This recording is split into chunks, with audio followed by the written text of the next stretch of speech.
Hello student, welcome to success sign. तो अभी तक हम लोगों ने इसके क्लास 8th का 4 चैप्टर जो है 4 चैप्टर हम लोग कंप्लीट कर चुके हैं। ये आज हम लोग ये 5वां चैप्टर शुरू कर रहे हैं। इसका नाम है आहार आयोजन। तो इसमें देखिए ये अर्थ और आहार आयोजन ये सब के बारे में दिया हुआ है। आहार आयोजन। और अब स्टार्ट करते हैं कि हम सभी प्रतिदिन विभिन्न प्रकार का भोजन करते हैं जिनमें कई खाद्य समूहों का समायोजन होता है। स्वस्थ रहने के लिए हमारे शरीर को विभिन्न पोषक तत्वों से युक्त भोजन की आवश्यकता होती है। तो ऐसा है कि हम लोग क्या करते हैं कि कई प्रकार के भोजन को ग्रहण करते हैं, कई प्रकार का भोजन लेते हैं और इसमें कई खाद्य समूह होते हैं। कि ऐसा नहीं कि नहीं हम लोग सिर्फ क्या कर रहे हैं कार्बोहाइड्रेट ले रहे हैं, नहीं, हम लोग कई खाद्य समूह लेते हैं जो कि स्वस्थ रहने के लिए क्या होता है कि स्वस्थ रहने के लिए विभिन्न पोषक तत्वों की ज़रूरत पड़ती है। जैसा कि हम लोगों ने पोषक तत्वों के बारे में पढ़ा हुआ है कि carbohydrate, protein, fat, vitamin, minerals जितने भी होते हैं इन सब की ज़रूरत होती है ना। तो स्वस्थ रहने के लिए कई प्रकार के पोषक तत्वों की हमारे शरीर में आवश्यकता होती है। अभी देखिए ये नाश्ता दिया हुआ है कि दोपहर का खाना और सुबह का, ये सब इम्पोर्टेंट नहीं है। आगे देखते हैं कि हम जानते हैं कि कोई भी एक भोज्य पदार्थ पोषक तत्वों की सभी आवश्यकताओं को पूरा नहीं कर सकता है। इसलिए संतुलित आहार के लिए आहार में विभिन्न पदार्थों को संतुलित किया जाना चाहिए। देखिए ऐसा किए है कि हमारे शरीर में सभी प्रकार के पोषक पदार्थों की आवश्यकता होती है, ये हमने पढ़ा। लेकिन हम ये जानते हैं कि कोई भी एक आहार ले लें, क्या हम सिर्फ दाल खा लें तो क्या उसमें सारे पोषक तत्व होंगे? नहीं। अगर हम दूध ही पी ले रहे हैं तो क्या उसमें सारे पोषक तत्व मिल जाएंगे? नहीं, क्योंकि उसमें क्या नहीं मिलता है दूध में विटामिन सी नहीं होगा और क्या नहीं रहेगा, आयरन नहीं पाया जाएगा। तो संतुलित आहार हमको क्या करना चाहिए कि हम लोगों को कई प्रकार के आहार लेने चाहिए ना। अब संतुलित आहार का अर्थ पढ़ते हैं कि इसका अर्थ क्या होता है। यदि हम अपने भोजन में प्रत्येक खाद्य वर्ग के खाद्य पदार्थों को सम्मिलित करते हैं तो हमें सभी पोषक तत्व प्राप्त हो जाते हैं। उचित वृद्धि विकास कार्य करने के लिए हमें पर्याप्त मात्रा में सभी पोषक तत्वों की आवश्यकता होती है। इसे हम संतुलित आहार के माध्यम से प्राप्त कर सकते हैं। मतलब कि हमें प्रत्येक खाद्य पदार्थों को हमें आहार में खाद्य वर्ग में प्रत्येक प्रकार के खाद्य पदार्थों को सम्मिलित करना चाहिए। और पोषक तत्व, जो भी पोषक तत्व होते हैं ये क्या होते हैं, कुछ पोषक तत्व ऐसे होते हैं जो क्या करते हैं हमारे शारीरिक वृद्धि के लिए ज़रूरी होते हैं, कुछ ऐसे होते हैं जो हमें एनर्जी देते हैं।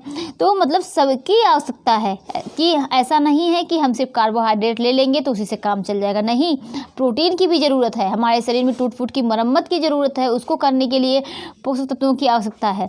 तो इसी तरह हमें सब प्रकार के पोषक तत्वों की आवश्यकता पड़ती है। आगे देखते हैं, आइए देखें संतुलित आहार क्या है।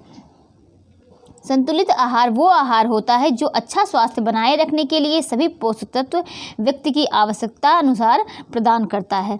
तो ये क्या है कि अच्छा स्वास्थ्य बनाए रखने के लिए सभी पोषक तत्वों की आवश्यकता के अनुसार ये प्रदान करता है। और इसके अतिरिक्त संतुलित आहार अच्छे स्वास्थ्य के लिए रेशायुक्त आहार एंटीऑक्सीडेंट भी प्रदान करता है। अब ये देखिए यहाँ पर एक चीज़ है कि एंटीऑक्सीडेंट ये कौन कौन से होते हैं, ये कितने होते हैं? 3 होते हैं। कौन कौन से होते हैं? विटामिन ए, विटामिन सी और विटामिन ई। और आप लोगों ने देखा होगा कोरोना काल में विटामिन सी जो है ये बहुत ज़्यादा इसका महत्व बहुत बढ़ गया था कि सब लोग कहते थे खट्टे फल खाओ, नींबू का, उसमें देखिए नींबू कितना महंगा हो गया था ना। तो ये क्या है, ये ज़रूरी है। Vitamin C, vitamin A, vitamin E ये क्या करते हैं, ये हमारे रोग प्रतिरोधक क्षमता को बढ़ाते हैं ना। तो इसीलिए इन सब चीज़ की ज़रूरत हो गई थी।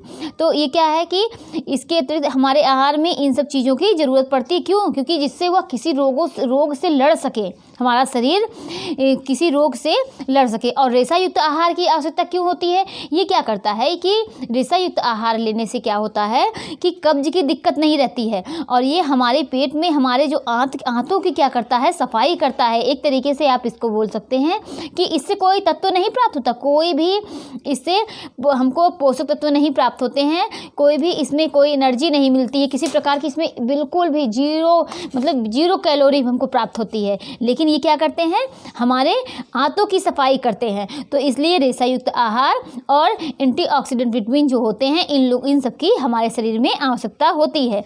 अब आगे देखते हैं कि संतुलित आहार हमारे लिए क्यों आवश्यक है। यह हमारे शारीरिक और मानसिक विकास में आवश्यक होता है। संतुलित आहार क्या है कि हमारे शारीरिक और मानसिक विकास में आवश्यक होता है। यह शारीरिक लंबाई के अनुसार शारीरिक वजन को बनाए रखता है। जैसा कि हम लोग जानते हैं कि हम पोषक तत्वों की आवश्यकता हमारे शारीरिक विकास के लिए, मानसिक विकास के लिए, शरीर की लंबाई के लिए शारीरिक वजन के लिए। क्या अगर हम बताइए, अगर हम कोई भी एनर्जी युक्त आहार नहीं ले रहे हैं, कोई बिल्कुल फैट नहीं ले रहे हैं, प्रोटीन नहीं ले रहे हैं, तो क्या अगर प्रोटीन नहीं लेंगे क्या हमारी शारीरिक वृद्धि होगी? नहीं। अगर उसकी कमी हो जाएगी तो व्यक्ति क्या होगा, कुपोषित हो जाएगा। तो इसी तरीके से सारे पोषक तत्वों की आवश्यकता होती है। कुछ तत्व क्या करते हैं, हमारे शारीरिक वृद्धि के लिए जरूरी होते हैं।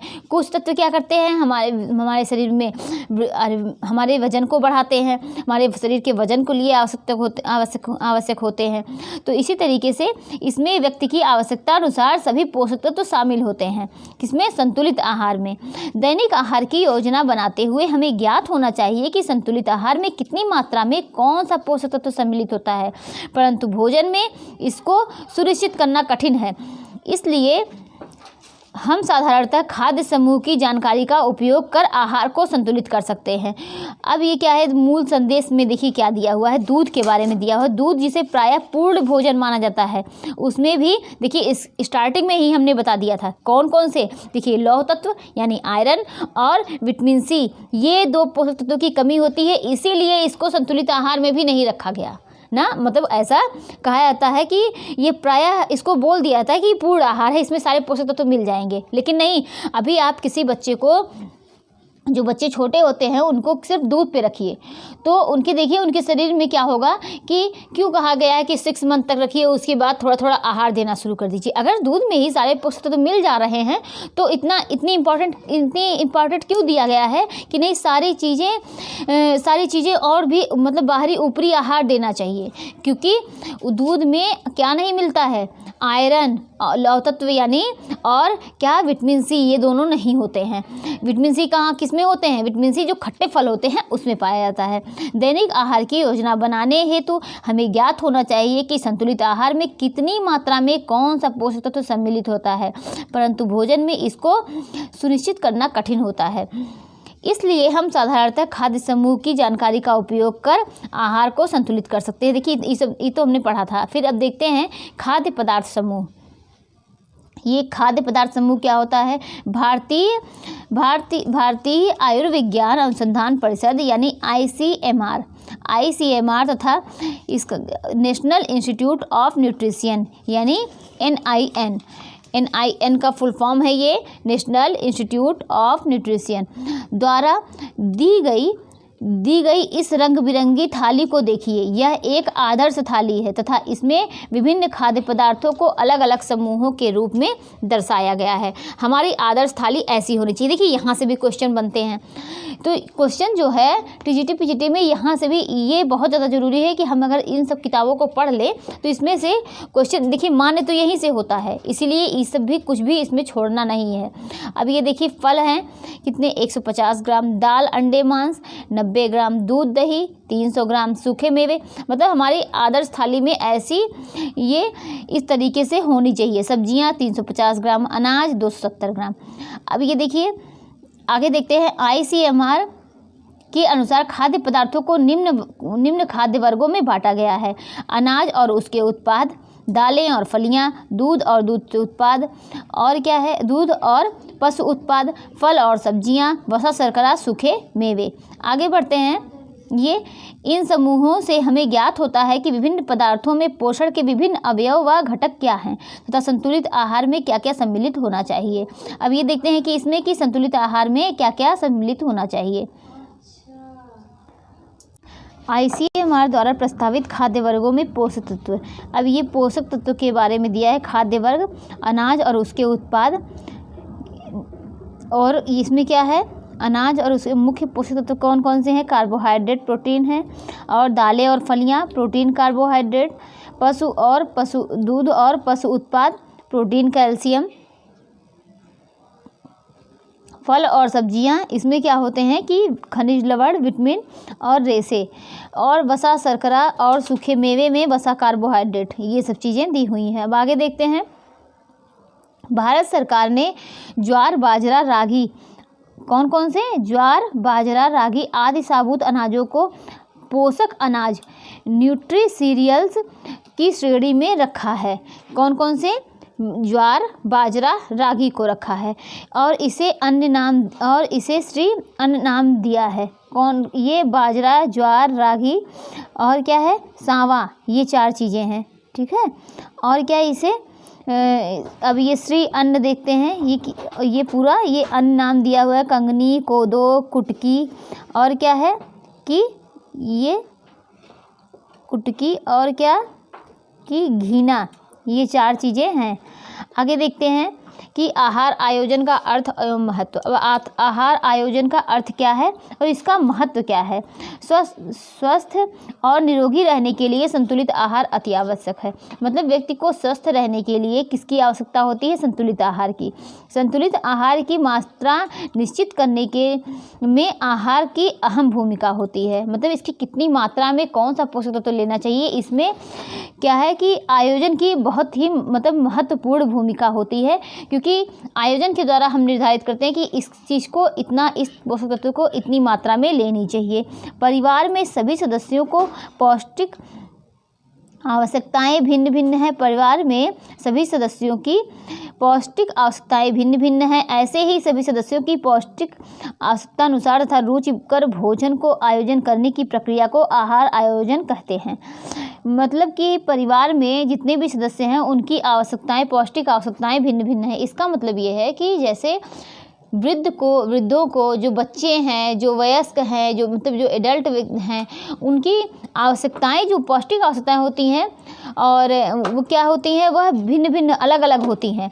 ऐसे ही सभी सदस्यों की पौष्टिक आवश्यकता अनुसार तथा रुचिकर भोजन का आयोजन करने की प्रक्रिया को आहार आयोजन कहते हैं।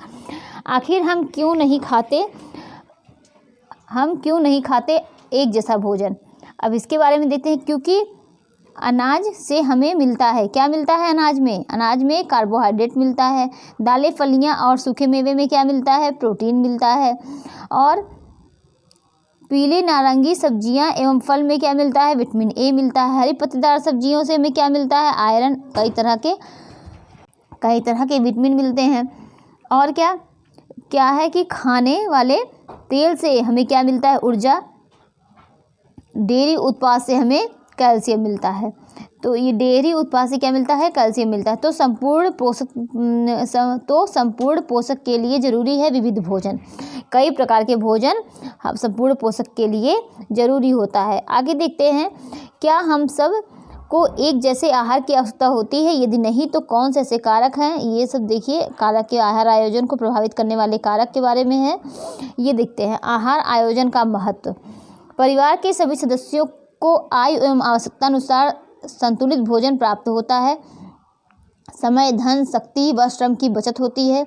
मतलब अगर हम आहार का आयोजन कर लें तो इससे क्या होगा कि जितने भी सदस्य हैं उनकी आय एवं आवश्यकता के अनुसार संतुलित भोजन मिलेगा। और क्या होगा, समय, धन और शक्ति की बचत, श्रम की बचत होगी। कि मतलब अगर पहले से ही डिसाइड कर लिया जाए कि इनको ये देना है, तो मतलब इस तरीके से, ऐसे से इस तरीके से सबको देना है, तो ये क्या होगा कि इससे समय भी बचत होगा, धन भी, और शक्ति, श्रम, ये सब की बचत होगी। अलग अलग खाद्य वर्गों को सम्मिलित कर आहार में नवीनता व विभिन्नता लाई जा सकती है।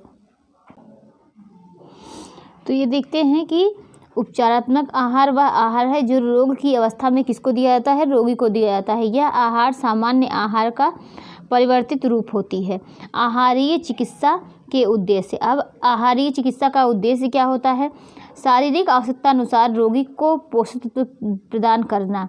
क्या होता है कि जिस शरीर की आवश्यकता, जिस अनुसार उसकी शारीरिक जो आवश्यकताएं होती हैं उसके अनुसार पोषक तत्व रोगी को प्रदान करना। शरीर की रोग प्रतिरोधक शक्ति बढ़ाना। फिर आगे देखते हैं, चिकित्सीय आहार मनुष्य के स्वास्थ्य को बनाए रखने के साथ साथ इसे रोगों से बचाए रखता है तथा रोग की अवस्था में उपचार को शीघ्रता प्रदान करता है। विभिन्न रोगों की स्थिति में कई बार विभिन्न कारणों से मरीज सामान्य आहार नहीं ले पाते हैं। इसके लिए आहार की सघनता को बदलकर आहार को नरम, तरल व सामान्य बनाया जाता है।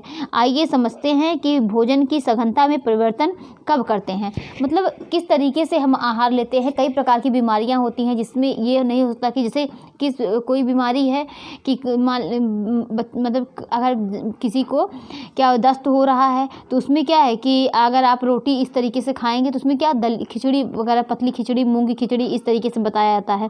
तो जिस तरीके से बीमारी है उसी तरीके से आहार लेना चाहिए। अगर व्यक्ति को अल्सर वगैरह है तो उसको मसाले युक्त भोजन नहीं करने चाहिए। तो इसके बारे में यही बताया गया है। तो भोजन की सघनता और आहारीय परिवर्तन, भोजन की सघनता में परिवर्तन कैसे करते हैं, जैसे उसको क्या करते हैं, देखिए यहाँ से भी क्वेश्चन बनता है, यहाँ से भी क्वेश्चन आते हैं। तरल आहार जिसे लिक्विड फॉर्म में दे देते हैं, कैसे कि उसको एकदम सूप बना के दे देंगे ना, पतला एकदम। और तरल आहार में क्या करेंगे कि और ये किसी स्थिति में किया जाता है, जैसे ऑपरेशन के बाद एकदम तरल आहार दिया जाता है, और किसी स्थिति में दिया जाता है अतिसार की स्थिति में दिया जाता है। जब व्यक्ति भोजन चबाने में असमर्थ होता है तो भी उसको तरल आहार दिया जाता है। उदाहरण क्या है इसका, देखिए कि जीवन रक्षक घोल, ORS, शिकंजी, कुछ नारियल पानी, सब्जियों का पानी, मतलब बिल्कुल सब्जी का पानी होता है, दाल का पानी हो गया, उबले चावल का पानी हो गया, मतलब बिल्कुल लिक्विड फॉर्म ना, तो उसको क्या बोलते हैं, तरल आहार बोलते हैं। अब देखिए क्या यहीं से क्वेश्चन फंसते हैं। कुछ चीज़ें होती हैं जो तरल आहार में आता है, कुछ बिल्कुल जो अर्ध तरल में आते हैं, कुछ कोमल आहार में आते हैं, कुछ सामान्य आहार होते हैं। ये 4 है ना। तो इसमें देखते हैं अब अर्ध तरल आहार कब दिया जाता है। अर्ध तरल आहार कब दिया जाता है, पाचन संबंधी रोग में, कि अगर डाइजेस्ट करने में कुछ दिक्कत हो रही है, पाचन संबंधी रोग में, आसानी से पचने योग्य होता है क्या अर्ध तरल आहार। उदाहरण क्या होता है, सूप, कस्टर्ड, साबूदाने की पतली खीर, पतली दाल, दूध आदि। अब ये देखिए कोमल आहार कब दिया जाता है, जब रोगी ठोस आहार न पचा सके। जब व्यक्ति क्या होता है कि जब रोगी जो होता है वो ठोस आहार नहीं पचा सकता है तो उसे क्या, उदाहरण में जैसे खिचड़ी, सूजी की खीर, नरम दलिया, गली हुई सब्जियां, दाल, केला इत्यादि देता है। सामान्य आहार कब दिया जाता है, जब रोगी ठीक होने के बाद इसमें मिर्च मसाले की मात्रा बहुत कम कर दी जाती है। उदाहरण दाल, चावल, रोटी, सब्जी, ये सब दिया जाता है। तो उच्च वसा, शक्कर और नमक युक्त खाद्य पदार्थ, ये क्या है, HFSS, उच्च वसा, शक्कर और नमक युक्त खाद्य पदार्थ। उच्च वसा, शक्कर, नमक युक्त खाद्य पदार्थ युक्त ऐसा भोजन है जिसमें वसा, नमक और शक्कर की मात्रा अधिक होती है। ये भारतीय लोगों की जीवन शैली बदल रही है और इसके साथ खान पान और भोजन के चयन के तरीकों में भी बदलाव आ रहा है। घर के बने हुए भोजन की जगह अब खाने के लिए तैयार पैकेट बंद भोजन जैसे चिप्स, केक, बिस्कुट ने ले ली है। मतलब यही है कि अब क्या कर रहे हैं बच्चे कि घर के जो तैयार खाने होते हैं जो घर पे बनाए जाते हैं उसके बजाय उन लोगों को बाहर खाने पसंद आ रहे हैं। उनको तो छोड़िए, बड़े लोगों को भी घर के खाने नहीं पसंद आते हैं, वही बाहर का खाना, रेस्टोरेंट में जाएंगे, वो ठेले पर वही सब खाना पसंद करते हैं। तो यही दिया गया है। और क्या, HFSS खाद्य पदार्थ में अधिक ऊर्जा और कैलोरी होती है। आगे देखते हैं कि HFSS खाद्य पदार्थों में प्रोटीन, विटामिन, खनिज और रेशेदार पदार्थ की मात्रा क्या होती है, कम होती है। यह खाद्य पदार्थ शरीर में कोलेस्ट्रॉल की मात्रा को बढ़ाते हैं। यह हमारे शरीर में बहुत सी बीमारियां उत्पन्न करते हैं ना। तो इसको क्या है, जितना हो सके घर पर बना हुआ भोजन करें। अगर इच्छा हो जाए, जैसे कि अभी हम लोगों ने आगे पढ़ा था कि पिज्ज़ा वगैरह सब लोग बाहर खाना पसंद करते हैं, तो आटे का पिज़्ज़ा बेस बनाइए घर पर, उसको खाइए। मतलब घर पर बनी हुई चीज़ें खाइए, ना कि बाहर की। और इससे बहुत सी बीमारियाँ भी हो रही हैं। आप देख रहे हैं कि मोटापा, हृदय रोग, मतलब अधिक वजन, उच्च रक्तचाप, और आप जैसा कि जानते हैं कि भारत जो है वह दोहरा भार ये कुपोषण का उठा रहा है। ये क्या होता है, इसमें अतिपोषण भी हो रहे हैं, इस समय अल्प पोषण भी हो रहे हैं। तो ये दोनों, और मोटापा तो इस समय बहुत ज़्यादा, उच्च रक्तचाप और मोटापा, ये सब शरीर का वजन बहुत तेज़ी से सबका बढ़ रहा है। और क्या होता है, मधुमेह। आप हर घर में देखिए, अब ये डायबिटीज़ पेशेंट हर घर में आपको देखने को मिल रहे हैं। कैंसर भी बहुत ज़्यादा हर मतलब थोड़ी जगहों पे आप देखिए काफ़ी कुछ घर के बाद आप देखिए कुछ मतलब अब ये पहले कैंसर सुनने को नहीं मिलता था, लेकिन अब अक्सर आप सुन लेंगे कि हाँ इनकी मौत हो गई या तो इस घर में ये कैंसर पीड़ित हैं।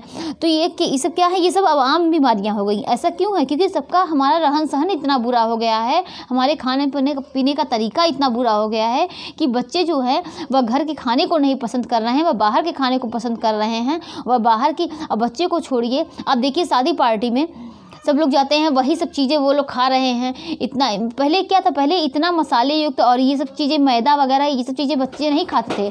कितने बड़े हम मतलब कितने बड़े बड़े सब लोग हो जाते थे, उसके बाद भी कोई रेस्टोरेंट नहीं। अब तो छोटी सी पार्टी हो गई जो उसको चलो रेस्टोरेंट में खा लेते हैं। ये तो कोई बर्थडे हो गया, कोई भी कुछ भी हो गया, मतलब सब लोग यही सब खाना पसंद करते हैं। घर पे ऑर्डर कर दो, घर पे आ जा रहा है, कोई बनाना नहीं चाह रहा है, कोई कुछ करना नहीं चाह रहा है। तो यही सब चीज़ें क्या है, ये सब सिर्फ बीमारी को बढ़ावा दे रही हैं और हर घर में भी बीमारियां अब बढ़ने लगी हैं। आगे देखते हैं कि ये क्या है, HFSS खाद्य पदार्थ कौन कौन से हैं कि noodles, burger, patty, pastry, chips, carbonated drinks, chocolate, momos, samosa, tikki और ये सब हैं। और देखते हैं कि ये सब इम्पॉर्टेंट नहीं है। अब यहाँ देखते हैं संदेश में क्या दिया हुआ है। दही, सलाद और कटे फलों पर ऊपर से नमक डालने से बचें। किसमें नहीं डाला जाता है? सलाद में, कटे फलों पर और क्या, दही में ऊपर से नमक डालने से बचना चाहिए। खाना बनाते समय चीनी, नमक और तेल डालने के लिए छोटी चम्मच का प्रयोग करें। मतलब जितना कम हो सके, मतलब जितना कम हो सके उतना कम यूज़ करना चाहिए। खाना बनाते समय चीनी और तेल, ये सब नमक, ये सब क्या है, जो सफ़ेद नमक होता है, ये सब चीज़ों का बहुत कम प्रयोग करना चाहिए। मीठे और तले हुए खाद्य पदार्थों का सीमित सेवन करें। जो मीठा होता है और जो तले हुए खाद्य पदार्थ होते हैं, इनका सेवन बहुत कम करना चाहिए। पैकेज्ड खाद्य पदार्थों पर दिए गए लेबल को ज़रूर पढ़ें और उनमें सोडियम, चीनी तथा वसा की मात्रा के लिए पोषण लेवल की जाँच करें। आगे देखते हैं कि हमने क्या सीखा। हमने अभी तक क्या पढ़ा उसके बारे में देखते हैं। अब ज़्यादा नहीं बचा हुआ है, यही थोड़ा सा और बचा है। देखते हैं संतुलित आहार का अर्थ है वह भोजन को अच्छा स्वास्थ्य बनाए रखने के लिए सभी खाद्य पदार्थों में उचित मात्रा में अनिवार्य पोषक तत्व प्रदान करता है। मतलब इसको हम लोगों ने भी समझा भी है कि हमारे शरीर में संतुलित आहार का बहुत महत्व होता है और उसका अर्थ यही है कि उसमें सभी प्रकार के पोषक तत्व जो होते हैं उसमें सम्मिलित होते हैं। और देखते हैं कि खाद्य पिरामिड, अलग अलग खाद्य समूह और इन्हें जिस मात्रा में खाना चाहिए की चित्रात्मक प्रस्तुति है। इसमें हम लोगों ने देखा भी परिवार के सभी सदस्यों की पौष्टिक आवश्यकताओं के अनुसार भोजन का आयोजन और आहार आयोजन कहलाता है। यही क्या है कि जिसने जो वृद्ध व्यक्ति हैं, जो एडल्ट व्यक्ति हैं और जो किशोरावस्था में है, जो बच्चे हैं, सबकी आवश्यकता के अनुसार भोजन का आयोजन करना, यही क्या कहलाता है, आहार आयोजन कहलाता है। आहार आयोजन को विभिन्न कारक प्रभावित करते हैं। कौन कौन से कारक प्रभावित करते हैं इसके बारे में हमने देखा। किशोरावस्था में महत्वपूर्ण पोषक तत्वों की आवश्यकता बढ़ जाती है। कौन से पोषक तत्व की आवश्यकता बढ़ जाती है? प्रोटीन, लौह तत्व, कैल्शियम तथा विटामिन। और हम लोगों ने देखा भी कि लौह तत्व जो है वह किशोर की अपेक्षा किशोरियों को ज़्यादा ज़रूरत पड़ती है। और ये चार्ट के रूप में आगे दिया हुआ है। वह आहार जो रोग की अवस्था में रोगी को दिया जाता है चिकित्सीय आहार या उपचारात्मक आहार कहलाता है। जो कि आहार को हम लोगों ने देखा कितने भागों 4 हैं कि तरल आहार है, अर्ध तरल आहार है, तो इस तरीके से 4 दिए हुए हैं। रोग की स्थिति में आहार की सघनता को बदलकर उपचार में शीघ्रता प्रदान की जाती है। तो यही देखिए अभी हम लोगों ने पढ़ा है। ये देखिए यहाँ पर दिया हुआ है ना कि भोजन की सघनता में परिवर्तन 4 प्रकार से किया जा सकता है। कौन कौन से? ये क्या, तरल आहार, अर्ध तरल आहार, कोमल आहार तथा सामान्य आहार, ये 4 हैं। और सामान्य आहार कब दिया जाता है? जब रोगी ठीक होने लगता है, जैसे दाल, चावल, रोटी, सब्जी और क्या उसमें बिल्कुल भी मसाला नहीं रहेगा, तो यही सब सामान्य आहार उसको दिया जाता है। और ये तरल आहार, ये इसमें देखिए ऑपरेशन की स्थिति में, और क्या है कि ऑपरेशन की स्थिति में, इस स्थिति में क्या होता है, तरल आहार दिया जाता है। और क्या, HFSS खाद्य पदार्थ का अर्थ है जिनमें वसा, नमक और शक्कर की मात्रा अधिक होती है। इसके कारण जीवन शैली बीमारियों में मोटापा, हृदय रोग, उच्च रक्तचाप, मधुमेह की रोगियों की संख्या में वृद्धि हो रही है। तो ये सब चीज़ें दी हुई हैं और आगे हम लोगों ने इसको पढ़ा भी। और आगे देखते हैं कि इसमें क्या है, उत्तर देना है कि परिवार की आवश्यकतानुसार आहार का आयोजन करना क्या कहलाता है। आहार आयोजन, दालों और फलियों में कौन सा मुख्य पोषक तत्व प्राप्त होता है। इसमें हमने देखा कि प्रोटीन वगैरह पाई जाती हैं। और जो आहार रोग की अवस्था में रोगी को दिया जाता है वह क्या कहलाता है। दालें और फलियों में क्या हमने बताया कि पोषक तत्व कौन कौन से होते हैं। Protein, carbohydrate. जो आहार रोग की अवस्था में रोगी को दिया जाता है वह क्या कहलाता है, क्या कहलाता है, उपचारात्मक कहलाता है ना, चिकित्सकीय आहार कहलाता है। और पैक्ड खाद्य पदार्थों में सोडियम, चीनी, वसा की मात्रा जांच करने के लिए क्या बढ़ना आवश्यक है। तो वहाँ पर देखिए अभी हम लोगों ने पढ़ा क्या पढ़ना आवश्यक है। उसके लिए क्या पढ़ना आवश्यक है यहाँ पर हम लोगों ने कि ये सब देखिए, उच्च वसायुक्त इसमें बिस्कुट ने ले लिए है। HFS खाद्य पदार्थों में कैलोरी की आवश्यकता होती है। और क्या है कि इसमें प्रोटीन, विटामिन, खाद्य रेशेदार पदार्थ कम मात्रा में आवश्यक होते हैं। देखिए कि पैक्ड खाद्य पदार्थों में इसके लिए क्या पढ़ना ज़रूरी है, उसका जो लेबल लगा होता है उसके लिए वो पढ़ना ज़रूरी होता है। सरकार ने ज्वार, बाजरा व रागी को फिर डैश डैश श्रेणी में रखा है। तो ज्वार, बाजरा को किस श्रेणी में रखा है, पोषक अनाज की श्रेणी में रखा है। तो इस तरीके से देखिए 13 से 15 वर्ष ICMR का फुल फॉर्म मतलब क्या होता है। तो सारी चीज़ें आगे दी हुई हैं। अगर आपने चैप्टर को पढ़ा है और जो ना आए, आप लोगों को लगे कि हाँ यहाँ ये चीज़ें दिक्कत दे रही हैं, तो आप कमेंट कर सकते हैं। तो ये चैप्टर भी आज कंप्लीट होता है और इसमें और कुछ ज़्यादा नहीं दिया हुआ है। अब नेक्स्ट चैप्टर हम लोग नेक्स्ट डे पढ़ेंगे। उसका क्या नाम है, उपभोक्ता संरक्षण। तो आज ये चैप्टर कंप्लीट होता है। आप लोग पढ़ाई करते रहिए क्योंकि एग्ज़ाम जो है वह अप्रैल में होने की संभावना है। ठीक है, आप लोग पढ़ाई करिए, खुश रहिए, स्वस्थ रहिए और पढ़ाई करते रहिए।